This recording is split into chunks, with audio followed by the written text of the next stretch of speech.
जोहार झारखंड। नमस्कार, live Indian guard से मैं मल्लिका। और आज लाइव इंडियन गार्ड की टीम मौजूद है विनोद बिहारी महतो कोयलांचल विश्वविद्यालय में।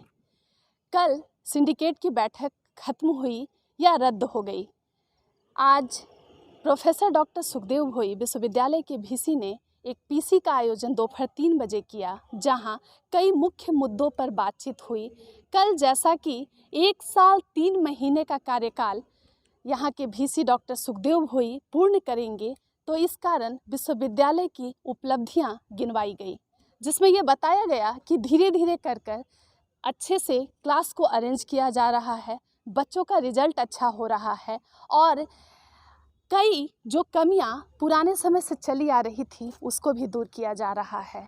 2 दिनों के बाद विनोद बिहारी महतो जी की जयंती मनाई जाएगी, लेकिन मूर्ति के अनावरण को नहीं किया जाएगा क्योंकि कुछ काम अधूरे रह गए हैं। लेकिन जयंती जिस तरह हर साल मनाई जाती है, इस साल भी उसी तरह मनाई जाएगी। अतिथि शिक्षकों की बात पर उन्होंने वैसे तो कुछ नहीं कहा, लेकिन कल सिंडिकेट की बैठक में सिंडिकेट के एक सदस्य डॉक्टर राजीव कुमार ने जो स्टेटमेंट मीडिया में दिया है, उस पर विश्वविद्यालय का ये पक्ष रहा कि किसी न किसी राजनीतिक एजेंडे के तहत ये स्टेटमेंट जारी किया गया है या एक तरह का राजनीतिक दबाव है।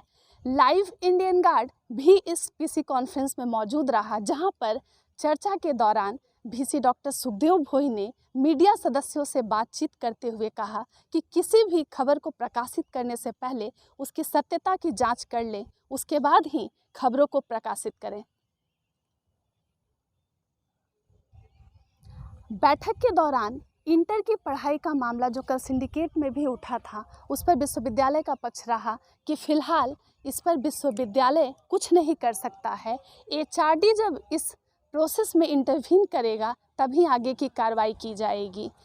कल जिस तरह से विश्वविद्यालय का पक्ष सामने नहीं आया, इस कारण आज इस तरह का एक प्रेस कॉन्फ्रेंस आयोजित किया गया, जहां कई मुख्य बिंदुओं पर बातचीत की गई और साथ ही कुछ ही दिनों के बाद यूजी का रिजल्ट भी डिक्लेयर होगा सेमेस्टर 6 का, और कुछ दिनों के बाद इसी महीने के अंत तक उम्मीद की जा रही है कि पीजी का भी रिजल्ट जारी कर दिया जाएगा। प्रेस कॉन्फ्रेंस के दौरान डॉक्टर सुखदेव भोई ने बताया कि किस तरह विश्वविद्यालय दिन प्रतिदिन नई ऊंचाइयों को छू रहा है और नए कीर्तिमान गढ़ रहा है। 1 साल 1.5 साल की जो भी उपलब्धियां रही, बारी बारी से उन सभी का जिक्र किया गया और क्लास को किस तरह से मैनेज किया जा रहा है। विश्वविद्यालय के लिए तो शिक्षक कम हैं, लेकिन फिर भी बच्चे लगातार प्रयत्नशील हैं, साथ ही शिक्षकों का भी सहयोग मिल रहा है और कई मामलों में विश्वविद्यालय नंबर 1 की दौड़ में सबसे आगे है, शीर्ष पर आ गया है। इसके लिए भी बधाई दी गई और जीरो टॉलरेंस पॉलिसी की भी बात की गई और उन्होंने इस बैठक में कहा कि हमारे अफसर भ्रष्ट नहीं हैं। सिंडिकेट की बैठक के बाद जो कल से गहमा गहमी थी, आज उसका अंत हो गया है और प्रेस कॉन्फ्रेंस के जरिए विश्वविद्यालय ने अपने पक्ष को रख दिया है। कमेंट सेक्शन में ज़रूर बताएं 1 साल 3 महीने में BVMKU में क्या कुछ बदलाव हुए हैं और आप उस पर अपनी क्या सोच रखते हैं। अन्य खबरों के लिए जुड़े रहें लाइव इंडियन गार्ड के साथ।